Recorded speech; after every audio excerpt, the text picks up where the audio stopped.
So what's up guys, mga ka-infotech, nandito na naman tayo sa ating video. So thank you sa inyong panonood.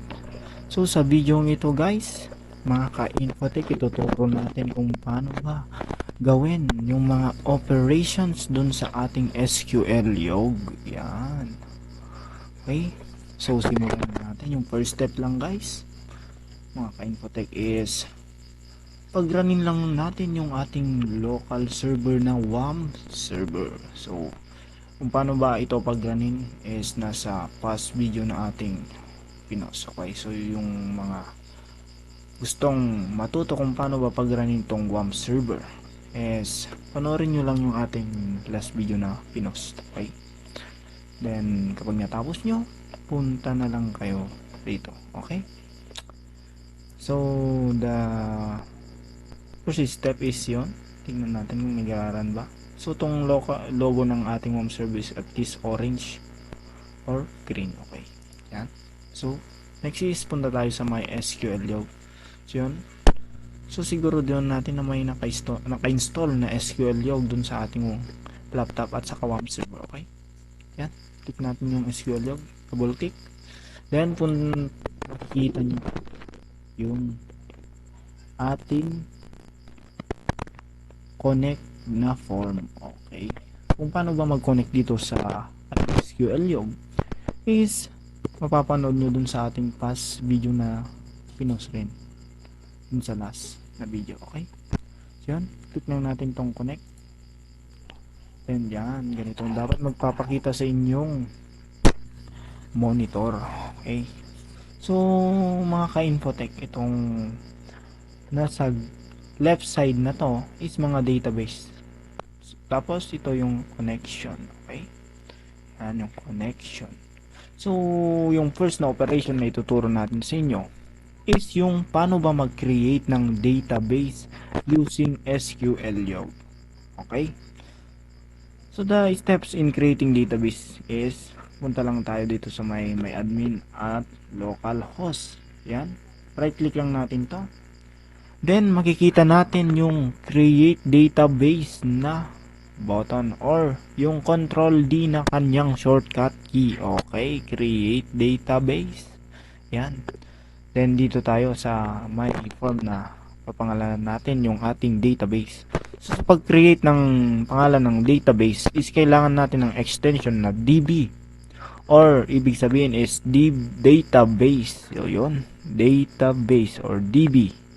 So yung gagawin nating database is about sa library. So yun, so DB library. So yun guys, nagawa na natin yung database name nya. So yung mga database charset and database collation is naka-default lang yan. Okay, then create. So yun, hintayin natin, then makikita natin dito kung na-create na yung ating database sa may left side. So yun, meron na DB library.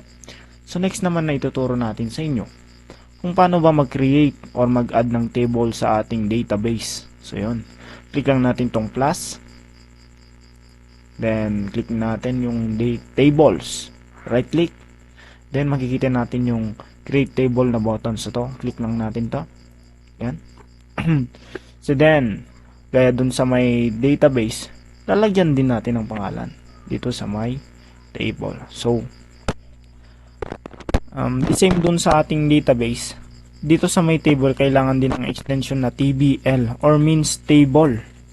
TBL, so ating library na database is lalagyan din natin ng TBL books. Okay, table books. Yan.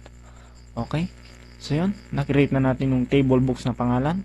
Then punta naman tayo dito sa ating column name kung saan natin nalalagay yung mga attributes or mga variables dito sa may column name sa ating table na book. So yan, click lang natin to, column name, then yung pangalan na ilalagay natin is of course name ng book or book name. Okay, so then click natin yung tab. So yan guys, tapos yung data type ng ating book name is varchar. Other term ng varchar is string. Sa programming 1 or programming 2 ganun is yung ginagamit nila is string. Pero dito sa MySQL yung varchar yung data type na ginagamit instead na string. Okay? Then click natin yung tab.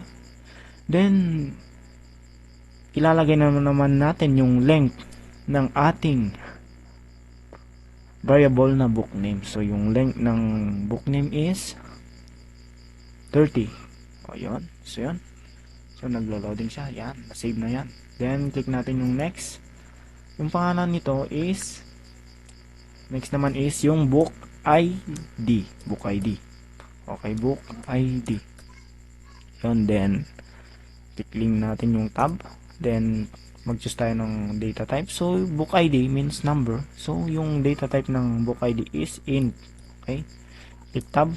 Then limit natin yung kanyang length. So pwedeng book ID is nasa 20. Okay yan. Then last pa na variables sa book ID, book name, book ID. So then book author. So book author lalagay natin. Tapos yung data type ng book author is varchar. Yan, varchar. Then click natin yung length naman, lilimit natin yung length. Then yung length ng book author, baka mahaba yung pangalan, is limit na lang natin 50. Yan. So nakalimutan pala natin guys. So sa isang table dapat may isang primary key. So to yung primary key dito is yung book ID. Yan, book ID. Primary key means is the unique attribute, yung wala siyang kapareho. Yan. Okay. Ito. Click natin yung primary key. So kapag linik pala natin yung primary key is automatic na mag-not null siya. Okay.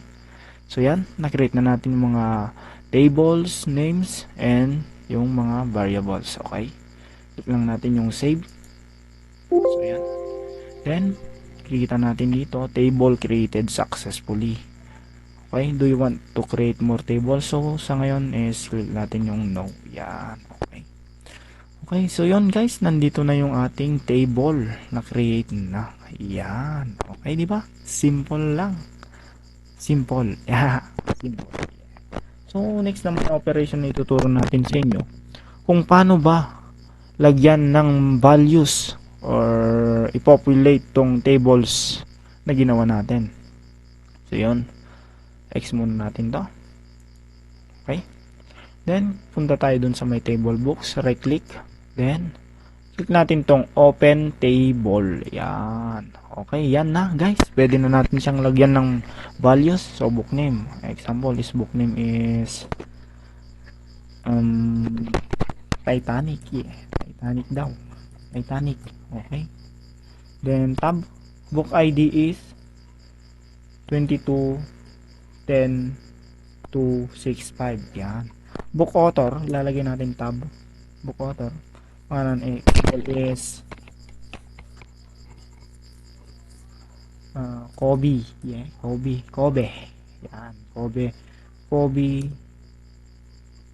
Barya. Kobe Brazil. Kobe Brazil example. So yan guys, na-create na natin yung isang value ng ating table. So click enter. Yan, papasok siya dun sa may next. So kapag in-enter natin, automatic na masesave na siya. So mag-create na naman tayo ng other value. So the book name Jack and the Giant. Yan, Jack and the Giant. So yun, then tab ulit. Yung book ID niya is 3322145. So yan, na-create na natin. Then tab ulit. Then yung author niya is example is Jack Amo. Ayun, Jack Amo. So yan guys, yan yung author niya, Jack Amo. Example lang yan. Okay, then click enter. Yun, magsisave ulit. So, kapag okay na sa inyo, yan guys, pwede na natin yung i-X kasi automatic yan na mag-save or auto-save yan. Okay, goods. So, yun. So, i-view natin yung mga values na nilagay natin. So, yan. Tingnan natin, open table. So, yun guys, nakalagay na yung isa. Isa lang yung nakalagay. Okay. Kasi hindi natin na-enter yung isa kanina. So, yan. Okay na guys. Nag-go na siya. So, ulitin natin, lagay. Jack. And the giant. Tab. 331122. Okay. Tab. Saka pangalan niya is Jack. Amo. Tab. Oh, yan. So, yan guys, na create na siya. 22 10 265. So, yun guys. So, kapag naka-asterisk pala is hindi siya na-save. So, kailangan i-enter pa rin natin siya guys. So, i-enter natin dito sa next na para yan. So, yan guys. Save na yan. X lang natin to. So, ulitin natin. Open table. Yan. Okay. Yan na. Okay na siya.